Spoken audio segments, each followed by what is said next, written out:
Mohana block शिक्षाधिकारी अजब notice एणिकी helmet न पिंधिले कटिपारे शिक्षक शिक्षयित्री दरमा नोटिस रे तागिद करिसेंती गजपति जिला मोहना ब्लॉक शिक्षाधिकारी नरेंद्र बेहेरा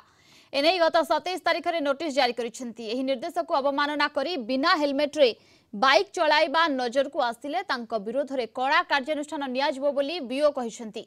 दिनक दिन सड़क दुर्घटना बढ़ी चली एभली परिस्थिति रे प्रतिदिन शिक्षक शिक्षयित्री माने बाइक रे निज विद्यालय को जीवा आसिबा करिथांती तेणु एक दृष्टांतमूलक पदक्षेप पई एभली निर्देश देइथिबा मोहना बीओ कहिसेंती।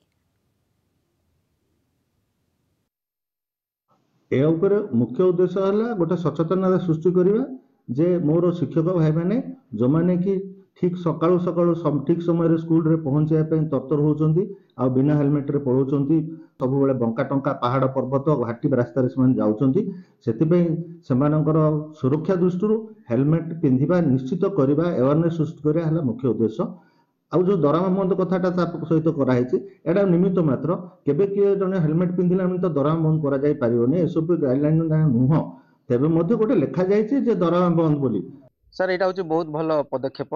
कारण मनुष्य जीवनटा होची वेरी वेरी इंपोर्टेंट तेणु आम शिक्षक हेले सुधा यदि आम हेलमेट पिंधिबा गाड़ी चलेबा आम फैमिली सिक्योर आ समस्त आम ठार देखि शिखि पारिबे समस्ते।